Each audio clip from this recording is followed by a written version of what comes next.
Olá, pessoal! Professora Carolina Arantes aqui com vocês. Bem-vindos aqui a esse canal do YouTube, que tem o meu nome também, Professora Carolina Arantes, que é dedicado aí, então, a gente divulgar algumas aulas das temáticas ambientais para te ajudar aí nos seus estudos, nas suas preparações, tá? Seja para concurso, seja para alguma outra coisa aí que você esteja estudando, beleza? Eu sou Carolina Arantes, sou bióloga, doutora em ecologia e vou então aqui fazer várias aulas dentro dessas temáticas ambientais para vocês, tá bom? Nós estamos aqui então em um período aí, né, de criar uma playlist falando sobre a temática de hidrologia. A gente vai continuar aqui, tá? Falando dessa temática nessa aula de hoje. Então, se você não assistiu a aula anterior, eu sugiro que você assista. Tem muitos conceitos aí que são importantes, coloquei isso tudo numa mesma playlist chamada Hidrologia, tá? Depois que eu terminar esse conteúdo aqui, né, inicial com vocês, vou fazer vídeo só de resolução de questões para te ajudar, então, a fixar esse conteúdo, beleza?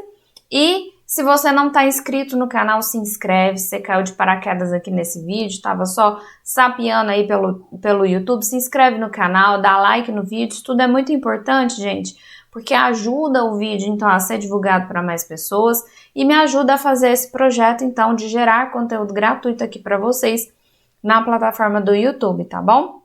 Então, é sempre importante aí. Sei que é chato a gente ficar pedindo para inscrever e dar like, não sei o quê, mas é importante aí para fazer o vídeo chegar na maior parte de pessoas, o maior número de pessoas possíveis, tá bom? Então vamos lá, bora, papel, caneta, água e vamos estudar. Então, a gente vai falar hoje aqui, então, sobre o tema de evapotranspiração, tá bom? Se você também não me segue lá no Instagram, siga, que de vez em quando eu posto coisas lá que podem ser interessantes para você, tá bom? Tô te mostrando aí de novo aquela imagem que a gente tem do ciclo hidrológico, para a gente relembrar primeiro quais são as fases do ciclo hidrológico e depois a gente entra propriamente lá, então, na tal da evapotranspiração, tá? Então vamos lá, a gente tem aqui, nós falamos na aula passada, revisando aqui um pouquinho, que a gente tem água em vários estados na hidrosfera, né? Então, aqui no ambiente terrestre, a gente tem água em estado gasoso, líquido e em estado sólido, tá? E essa água circula pelo planeta de forma contínua, de forma constante. Como que acontece essa circulação? Essa circulação vai acontecer dividida em fases, que são essas fases que estão aí na imagem para você. Então, vem aqui comigo, tá?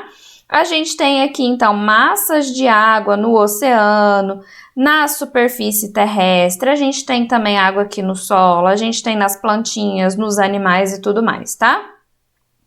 Quando o Sol emite a radiação, então, nessas superfícies que contém água, essa irradiação gera calor e o calor aquece a água que está aqui, então, na superfície, tá? Esse aquecimento faz com que a água passe aqui do estado líquido para o estado de vapor, indo, então, da superfície da Terra em direção à atmosfera. Ali na atmosfera, ela sofre movimentações, né, pelas circulações das massas de ar, por diferenças de temperatura e tudo mais. E acontece o processo de condensação. O que é o processo de condensação? A água passa do estado de vapor para o estado líquido ou para o estado sólido. E aí acontece, então, o que a gente chama de precipitação, tá?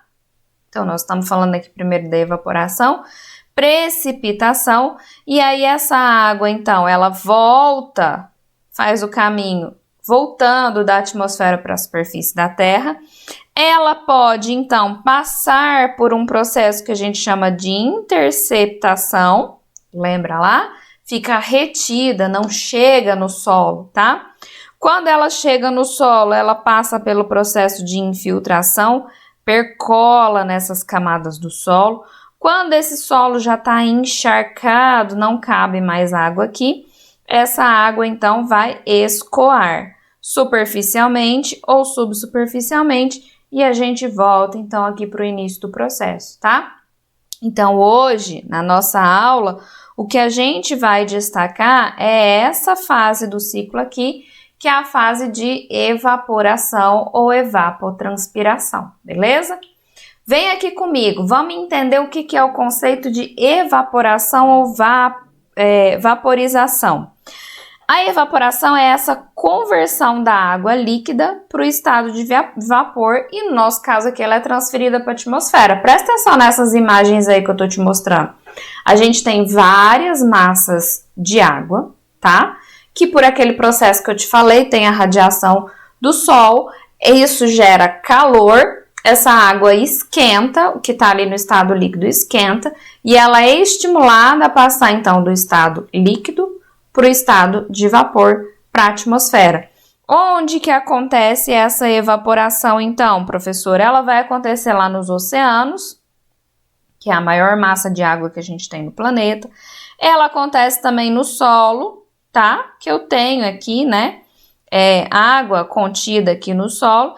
E ela vai acontecer então nos cursos d'água e nos lagos, enfim, nas massas de água que a gente tem no continente, beleza? Isso é a evaporação, essa passagem da água do estado líquido para o estado de vapor da superfície para a atmosfera, tá bom? Professora, por que a gente fala então evapotranspiração? Porque evaporação acontece quando tem só água. É esse processo simples que eu te falei, água do estado líquido para o estado de vapor, tá? De alguma superfície. Só que a gente tem um aporte de vapor na atmosfera que é muito importante, que vem justamente da transpiração das plantas. Então, as plantas, enquanto estão fazendo ali, né, seus processos fisiológicos, elas acabam gerando, tá? Vapor, elas acabam gerando esse vapor e incorporando isso na atmosfera. Então, quando eu tenho aqui, deixa eu colocar uma outra cor para você entender. Quando eu tenho a transpiração das plantas, elas também incorporam, tá? Esse vapor. Então, tá aqui no estado líquido, lá no estômago, e ele passa para a atmosfera no estado de vapor quando esse estômago abre. E aí a gente tem também a transpiração, aqui é a transpiração. Beleza? E aqui é a evaporação, né? Se eu uno transpiração com evaporação, a gente tem, então, a evapotranspiração, tá? Então, a partir de agora, a gente vai falar só evapotranspiração. Por quê? Porque a gente está sempre em algum ambiente, ainda que seja no ambiente aquático, vai ter algum tipo de vegetação que está fazendo esse aporte de vapor na atmosfera. E isso é um aporte importante, então a gente vai sempre considerar aqui, beleza? Vamos falar aqui agora, então, de fatores que influenciam, tá? Nessa evapotranspiração. Se eu te falei lá no começo que a evapotranspiração começa com quem? Quem impulsiona? O Sol, né? Então, é óbvio que a intensidade da radiação é um fator de influência importante. Quanto maior é essa intensidade aqui, maior vai ser o potencial de evaporação desses raios, tá? Então, a gente fala que o calor é a energia motora do ciclo hidrológico e a gente tem uma média anual de radiação solar na Terra que vai de 0,1 a 0,2 kW por metro quadrado. Isso equivale ali, então, a gente ter uma evaporação de 1,3 a 2,3 metros de lâmina d'água nesse período anual, então, tá? Gente, essa relação aqui é muito importante. Quanto maior a radiação, maior a evaporação, tá? Ou a evapotranspiração. Por quê? Porque é a radiação que estimula o processo de evapotranspiração. É a radiação que vai gerar o calor suficiente, então, para que aquelas partículas líquidas se transformem em vapor e vão para a atmosfera, tá? Ou seja, em regiões onde eu tenho uma ampla distribuição de intensidade de radiação, uma intensidade de radiação maior, maior disponibilidade de radiação solar ao longo do ano, eu tenho tendência a ter maior evaporação. E o contrário também é verdadeiro. Aquelas regiões onde eu fico sem radiação solar por um longo período do ano, a gente tem taxas de evapotranspiração menores, tá? É isso que eu quero que você lembre aqui. Outro fator de influência muito importante é a temperatura do ar. É aqui, eu quero que vocês prestem bastante atenção nessa figurinha aqui, tá? Vamos prestar bastante atenção na figurinha. A gente tem aqui várias situações. Situação 1, situação 2, situação 3. Eu quero que você pense o seguinte, olha. Suponha que a gente tenha um compartimento, como que tá descrito aí, tá? Um compartimento fechado. E eu tenho uma parte, vou deixar em tela cheia para você entender. Uma parte do compartimento aqui, que eu vou deixar de azul, que contém água. Então, vamos supor que é 50% desse compartimento contém água e 50% desse compartimento tá vazio, tá? Vou pôr aqui de amarelo. Tá vazio, tem ar. Só ar que tem ali. Então, 50% tem água, 50% tem ar, beleza? O jogo que a gente vai fazer aqui é o seguinte, olha, se eu não tenho nada, se esse pote está em uma temperatura ambiente, então a nossa temperatura ambiente, a primeira situação aqui vai ser a situação de roxo. A nossa temperatura ambiente é 20 graus, tá? Então, essa área de 50% de ar aqui, tá? Você vai transformar ela em 100%. Então, dos 100% que eu tenho aqui de área, vamos pensar assim. Deixa eu pôr aqui a caneta, porque esse troço tá meio confuso. Então, vamos lá. Dos 100% aqui da área total de ar que eu tenho, tá? Que é isso aqui, ó. É isso aqui que a gente tá falando que é 100%. 100%, a gente vai ter aqui cerca de 20% com vapor d'água.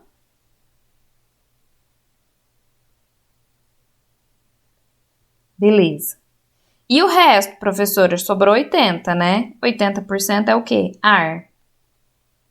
Sem vapor d'água, tá? Agora, suponha que eu vou ali embaixo desse recipiente, eu esquento, eu aqueço, eu aumento o fogo.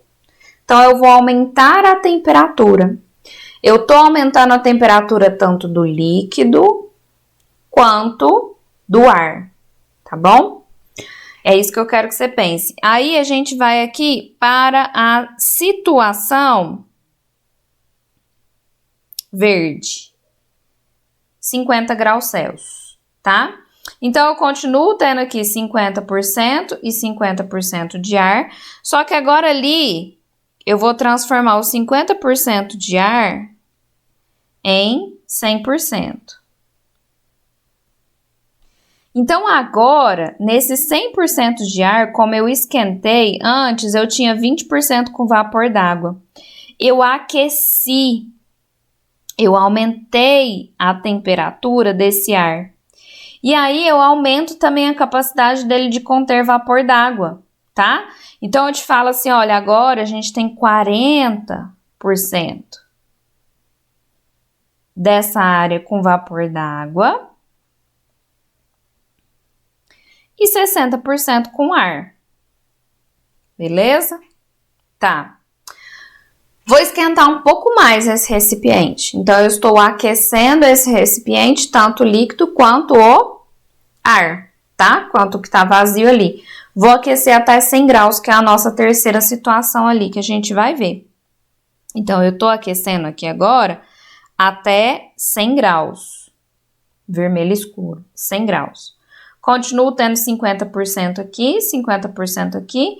Só que essa massa de ar ali em cima, dos 100% que eu tinha antes, Eu aqueci aqui de novo, eu aumentei mais um pouquinho a temperatura. Então, antes ela conseguia caber nessa quantidade de ar 40% de vapor d'água. E agora, professora, quanto que cabe? Agora cabe 90% de vapor d'água e 10% de ar, tá? Então, observa, à medida que eu aumento a temperatura do ar, eu aumento a capacidade desse ar em conter vapor d'água, certo? Então, a 20 graus Celsius, o mesmo volume de ar consegue conter uma quantidade de vapor d'água muito menor do que esse mesmo volume de ar a 100 graus Celsius, tá? Então, à medida que eu aqueço o ar, eu aumento a capacidade dele de conter vapor d'água. Eu estou expandindo o ar, professora? Não. Eu só estou permitindo que essa troca aqui, ó, que acontece, essa mudança física aqui, ó, eu permito que ela aconteça de forma mais facilitada em uma temperatura maior do que numa temperatura menor, tá? Então, o que eu quero te dizer com isso daqui? Pura e simplesmente que quanto maior é a temperatura do ar, maior é a quantidade de evaporação que a gente tem, tá? Vamos para mais um fator de influência, corrente de vento. Corrente de vento é muito importante. Observe esse esqueminha aí de novo, tá bom? Suponha, esquece as massas de ar ali em cima. Suponha que eu tenho aqui, então, essa situação inicial, que é uma massa de água aqui no continente. Eu tenho o sol tá irradiando e tá gerando calor, certo? Então, eu vou ter o estímulo de transformação da água do estado líquido, que tá aqui, para o estado de vapor, que tá aqui na atmosfera, tá? Beleza. Então, eu vou começar a ter vapor aqui nessa região onde está acontecendo a evaporação, tá? Então, suponha que tá vindo ali, ó, uma massa de ar seca e ela tá se movimentando nessa direção. Então, ela vem aqui, ó, eu sou o corpo d'água, tá? Aquela parte ali. A massa de ar tá vindo aqui, seca, passou aqui em cima. Não tem vapor d'água aqui em cima de mim? Porque eu tô evaporando essa água. Se eu tô evaporando essa água, quando a massa de ar seca chega aqui, a tendência é que ela, então, vai se suprir de vapor d'água o tanto que ela consegue, que aí depende da temperatura que ela tá, né? Como a gente viu anteriormente. Mas ela vai se suprir de vapor d'água, tá? Então, passou aqui por cima, ela estava seca, agora ela tá úmida. E vai para lá. Tá vindo outra massa seca.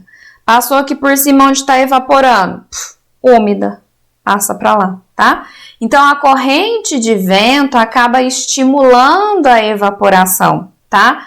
Porque se eu tenho uma massa de ar úmida estagnada aqui em cima, lembra que eu te falei que a massa de ar consegue conter um determinado volume de vapor d'água?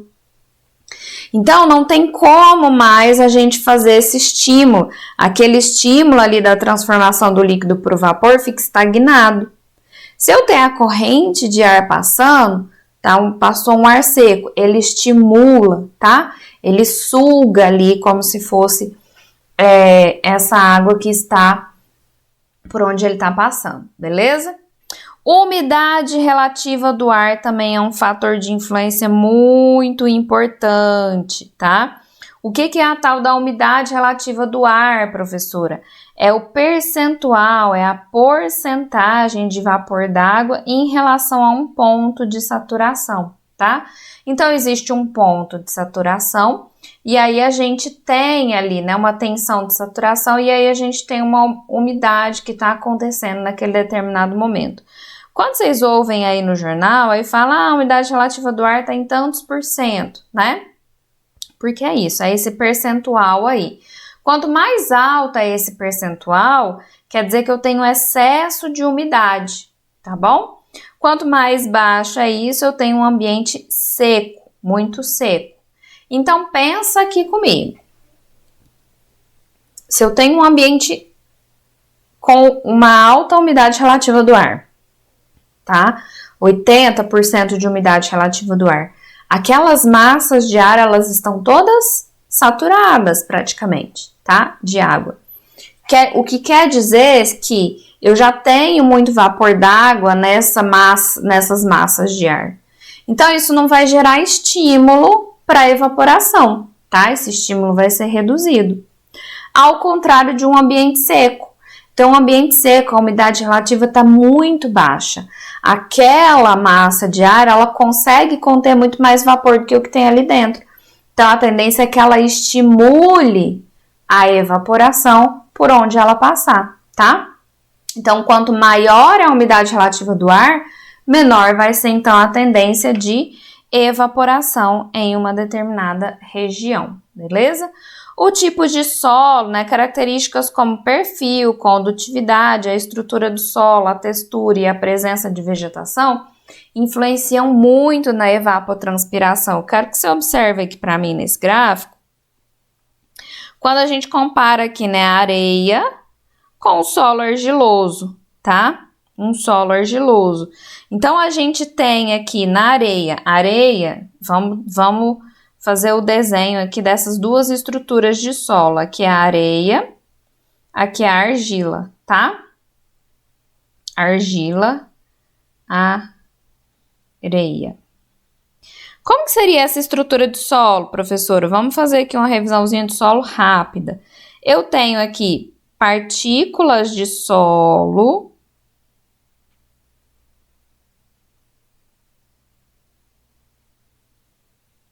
na areia, tá?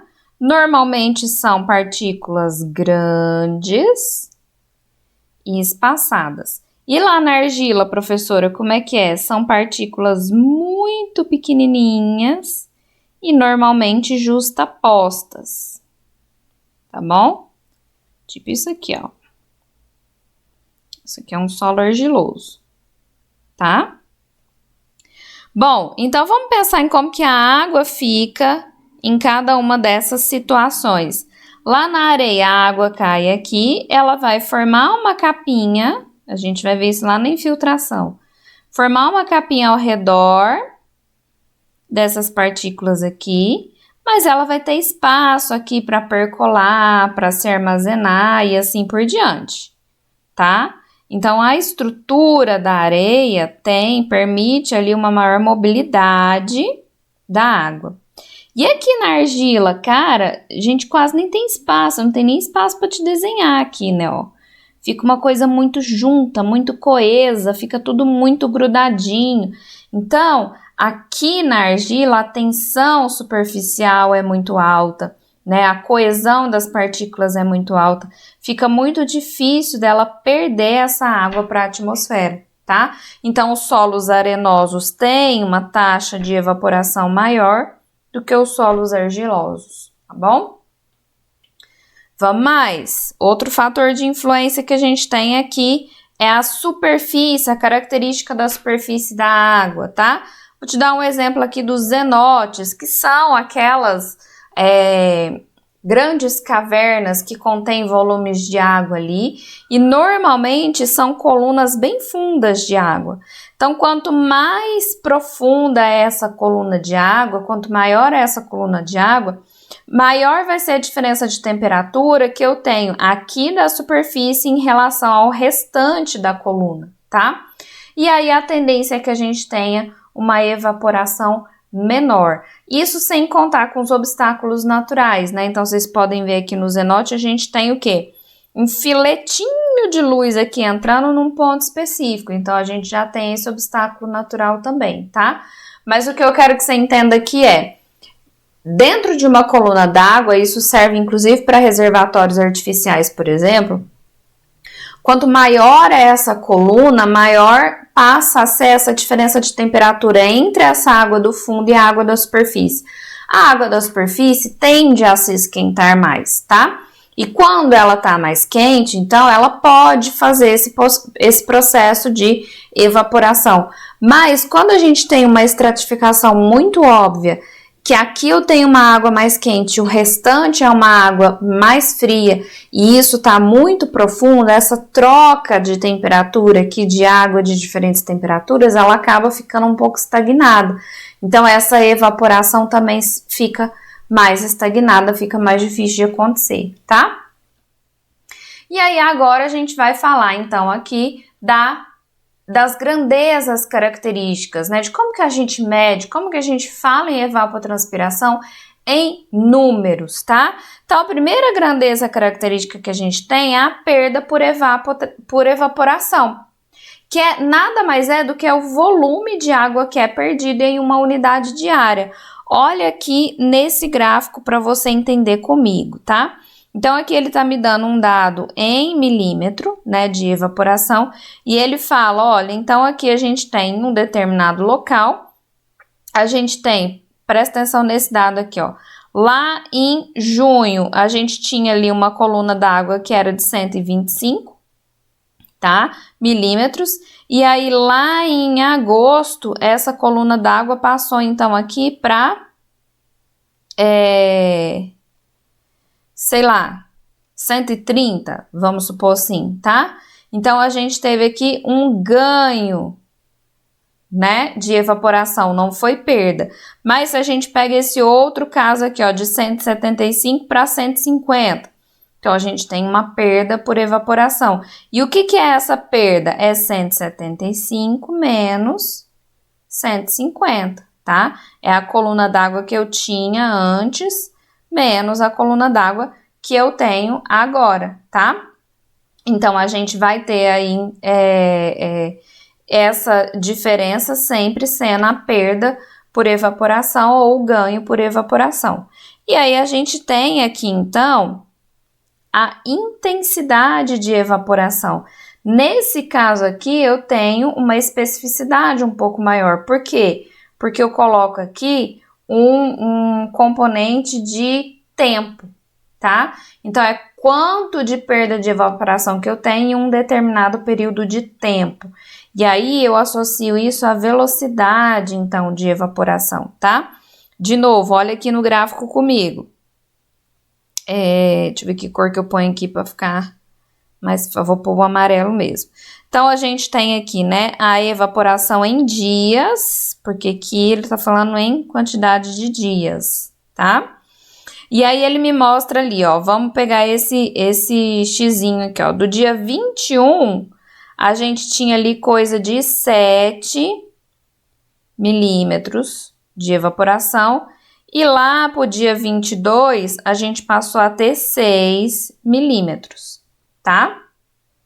Quer dizer que eu diminuí 1 milímetro em 24 horas. Aí, eu tenho que fazer essa conta, né?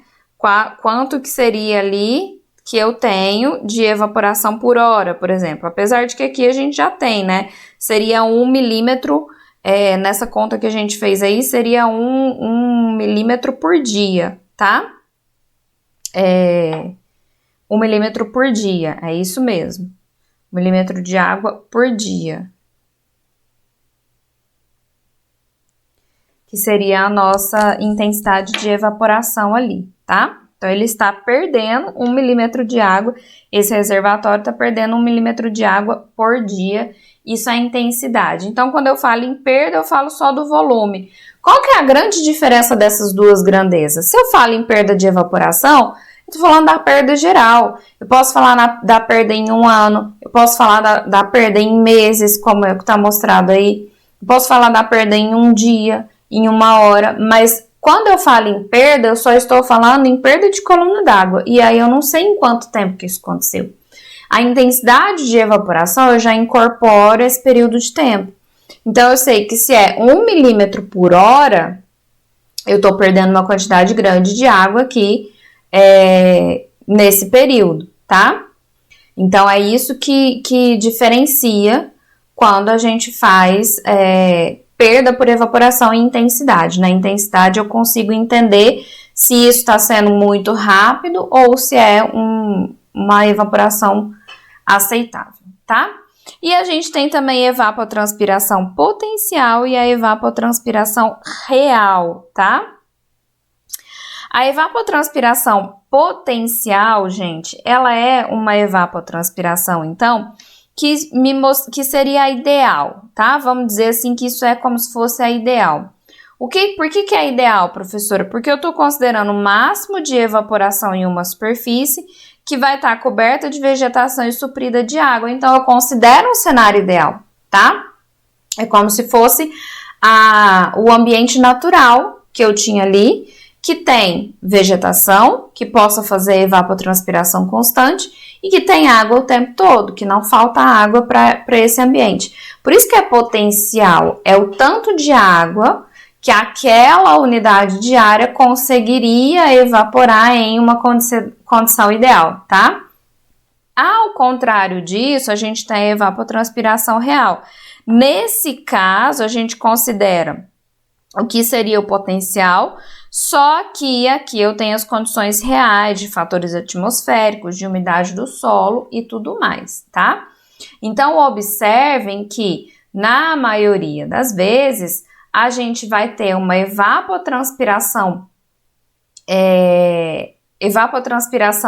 real, que ela é potencialmente menor do que a evapotranspiração potencial, tá? Potencialmente menor é ótimo, mas ela vai ser ou igual ou ela vai ser menor, porque quer dizer que as condições atmosféricas e de umidade do solo estão, então, trazendo essa diferença aí pra gente, tá? Então, a evapotranspiração real, ela ou é igual ou é menor que a evapotranspiração potencial, como vocês estão vendo aí nesse gráfico.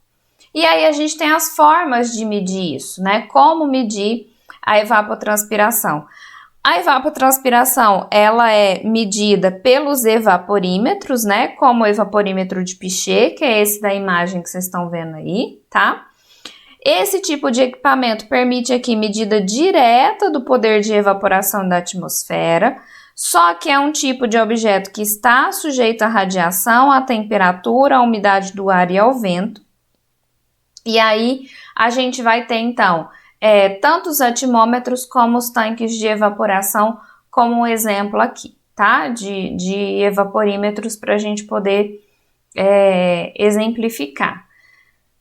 Os atimômetros, então, eles têm uma vantagem que eles são equipamentos de fácil instalação e de rápida medição. Então, eles são equipamentos pontuais que a gente normalmente tem naquelas pequenas estações meteorológicas mesmo, né?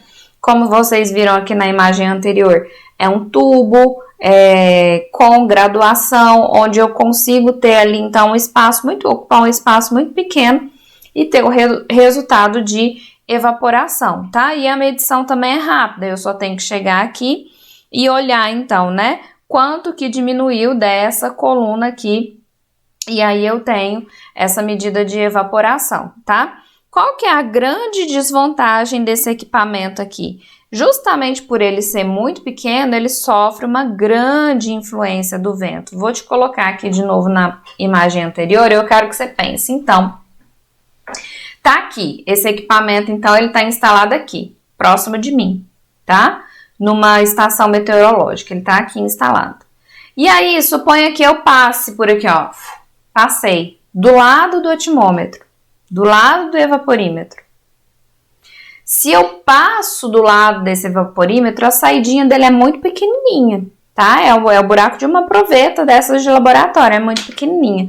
Se eu passo andando aqui, eu gero uma corrente de vento nessa abertura do atimômetro que não é real, que é muito maior do que essa corrente de vento real que está aqui, porque eu passei por ali, tá? E isso, obviamente, vai estimular uma evaporação maior, tá? Do que o que seria real. Então, isso é uma desvantagem, porque tem essa influência ali do vento. E aí, como que funciona esse equipamento, então? A gente tem aqui uma extremidade fechada, tá? E a gente tem uma extremidade aberta, onde eu vou ter um papel, um filtro, tá? Que vai cobrir. Olha aqui de novo no atimômetro, aqui a gente tem esse filtro e a proveta aqui, então, onde a gente vai encher de água. Então, a extremidade aqui no desenho não tá mostrando, mas a extremidade superior aqui dessa proveta é fechada, tá? É desse jeito aqui.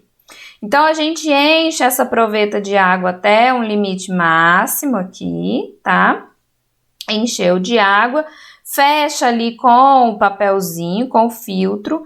Tem que ser uma coisa porosa que permita, então, essa passagem da água, obviamente, né? Não pode ser impermeável, porque a gente precisa justamente ver como que acontece essa passagem da água. E isso fica ali, então, tá? E aí, a gente tem essas graduações, que é o que vai servir para eu medir. Para eu ver, eu deixo ali, então, de um dia para o outro, vamos supor, esse evaporímetro. Aí eu encho aquela proveta toda ali, pus aqui, ó, vamos pôr aqui de novo. Apagar tudo. Então, eu fui lá no dia anterior e enchi até aqui, ó. Tá? Então, eu fui lá, hoje aqui é dia 26/2. 26/2 às 7 da manhã e enchi de água até aqui. Aí eu volto lá no dia 27/2, às 7 da manhã, e vejo aonde que essa água tá. Então, vamos supor que no dia 27/2, eu vi que essa água estava aqui, ó. Ou seja, eu perdi 2 milímetros ali, né, praticamente, de coluna d'água, tá? Então, essa é a leitura que a gente faz aqui desse tipo de equipamento, tá bom? No evaporímetro de Pichet, a gente tem aqui, né, algumas regrinhas, né, que é a medida exata em milímetro por unidade de tempo. Então, como eu te disse aqui, ó, a gente fez aqui, nessa leitura que eu fiz isso em 24 horas, tá bom? Então, aqui eu teria que dividir 2 por 24, né? Para eu entender ali em 1 hora quanto seria. Daria 0,8 milímetros por hora. Tá? Então, seria isso aqui. Aí, a gente tem a medida diária sendo possível de ser vista aqui, né, como uma forma de medida. As medidas podem acontecer normalmente de 4 em 4 horas. Ah, professora, mas você fez aí de 24. Foi só para te explicar, tá? Mas para a gente entender como que está distribuído, eu preciso saber ali, então, de 4 em 4 horas, mais ou menos, como que isso funciona, tá? Por quê? Porque eu tenho períodos que eu tenho maior evaporação e períodos que eu tenho menor evaporação, beleza? Então, tá ali, né? Aí a gente pega ao longo do dia todas as medidas que foram feitas e a gente soma, divide pelo número de medidas e tem a média, né? Isso é a média ali, então. Então, eu tenho 0,35 milímetros por dia, tá? Que é o que tá no exemplo aí para vocês. E um outro equipamento de medida que a gente tem, então, são os tanques de evaporação. Os tanques de evaporação, gente, eles já são, então, medidas mais refinadas dessa evaporação, tá? Dessa evapotranspiração. Então, é um tanque mesmo que tem medidas pré-estabelecidas aqui, né? Então, tem esse raio de 121,9 centímetros, a altura de 25,4 centímetros, e eu preciso necessariamente ter uma distância de 5 centímetros entre a lâmina d'água e o final da borda ali, né, do tanque. Então, esse tanque aqui, ele fica, né, exposto ali e a gente tem uma medida mais direta dessa evapotranspiração. Aí existe uma régua, eu vou te mostrar nos outros tanques ali reais para você entender, e a gente consegue controlar algumas influências por meio de onde eu estou colocando esse tanque. Então, vocês estão vendo que aqui esse tanque, ele está em cima de um pallet, né, como se fosse aqui uma estrutura de madeira, tá? Mas a gente pode ter, então, estrutura de grama. E, além disso, eu consigo aqui fazer uma medida só. Como vocês estão vendo aqui, é uma medida pela manhã. E eu associo não só agora, né? Eu vou lá de manhã e eu vou ler. Tem uma reguinha aqui dentro do tanque. E aí eu vou ler, olha, diminuiu daqui para cá, beleza. Então, eu vou ter lá os mesmos 2 milímetros, vamos supor, tá? Só que agora eu consigo associar isso daqui, além dessa redução aqui, né, na coluna d'água, eu vou associar isso daqui com a velocidade do vento, com a temperatura, usando alguns outros fatores, tá? Que a gente tem aí, então, como exemplo, beleza? Ah, eu não coloquei aqui o exemplo os tanques mesmo, né, para vocês verem, mas a gente tem, então, medidores de velocidade do vento, de umidade relativa do ar, tá? Nesses tanques, e a gente tem a reguinha ali para poder acompanhar, então, essas medidas ali dentro da coluna d'água no próprio tanque, tá? Bom, aqui a gente tem, então, uma tabela que me mostra, né, de forma padronizada os efeitos de algumas dessas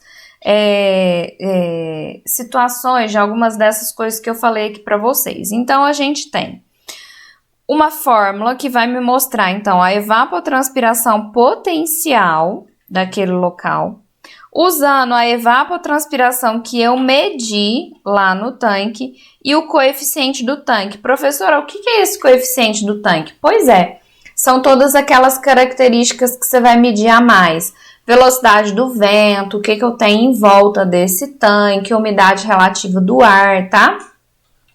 Que é o que tá, então, aqui nesse gráfico para vocês. Então, a gente tem um gráfico que me mostra o coeficiente que eu vou colocar aqui. Então, a gente viu lá que a gente mediu, vamos fazer a nossa hipótese, foi 2 milímetros, né? 2 milímetros. Agora, eu tenho que fazer um coeficiente. Bom, vamos falar assim que o meu tanque, ele tá sobre a grama. Então, eu vou usar essa parte aqui, tá? Ele tá sobre a grama, a borda de grama que eu tenho aqui, tá? Entre o tanque e um outro tipo de solo aqui, vamos supor que seja uma borda de 100 metros. Então, ele tá sobre a grama, numa borda de 100 metros. A velocidade do vento que eu achei foi uma velocidade de 1 metro por segundo, vamos supor lá. Então, 1 metro por segundo vai entrar aqui, 100 metros vai entrar aqui, e agora a umidade relativa do ar, que eu preciso entender o que eu tinha lá. Então, vamos supor que eu tinha uma umidade relativa do ar de 60%. 60% de umidade relativa do ar está aqui. Então, meu coeficiente vai ser de 0,8, tá? Então, a minha evapotranspiração potencial vai ser 2 milímetros, que foi o que evaporou, vezes o meu coeficiente aí. Isso aqui dá 1,6 milímetros. Certo? Então, é isso. E um outro medidor que a gente tem é o lisímetro. O lisímetro, ele é um tipo de medidor que tem uma confiabilidade muito grande, porque eles são tanques enterrados, né? Tanques que são enterrados aqui na terra, para a gente poder ter um sistema controlado, tá? Então, esses tanques são estabelecidos aqui, né? A gente vai encher esses tanques com o mesmo solo que eu tenho aqui fora. Eu encho aqui dentro do tanque, tá? E eu vou colocar a mesma cobertura que eu tenho aqui fora, eu coloco aqui no tanque. A diferença é que, como isso daqui agora é um sistema fechado, eu consigo conectar isso ou com uma drenagem, que é o que tá aqui embaixo, ou com uma balança. Então, eu sei ali no T1, no T inicial, né? Quanto que isso aqui estava pesando, contando solo, supondo que eu irriguei até o máximo possível. Então, contando solo, contando água, contando tudo, eu sei qual que era o peso, tá? Vou pôr o P1 aqui desse solo. Aí, eu espero passar um tempo, lá no T2 eu venho medir de novo. E aí eu vou ter que esse P1 vai ser, que esse peso, né, o peso que eu vou ter, o P2, vai ser o P1 menos X, que é a quantidade de água justamente que esse solo perdeu, tá bom? Então, isso acontece tanto na balança quanto no dreno. Pelo dreno, então, essa água que vai saindo daqui, eu vou conseguir aqui, então, né, tirar, drenar ali essa água e eu vejo, ó, o tanto que tinha aqui inicial e o tanto que eu drenei. E a diferença dessas duas coisas é, então, a quantidade de água que evaporou efetivamente, tá? Então, a evaporação aqui, na evapotranspiração, ela vai ser essa proporção entre irrigação e precipitação, se eu tiver as duas coisas, tá?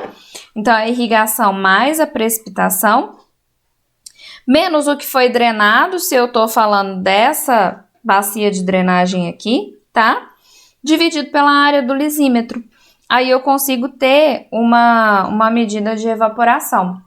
Aqui tem as imagens, né, em campo mesmo do lisímetro, de como que ele é formado. Então, o solo tem que ser o solo igual aqui, né, o do entorno. A vegetação em cima também tem que ser igual. E aí, aqui a gente tem ele conectado, né, em uma balança ou em uma caixa de drenagem. Tanto faz, tá bom?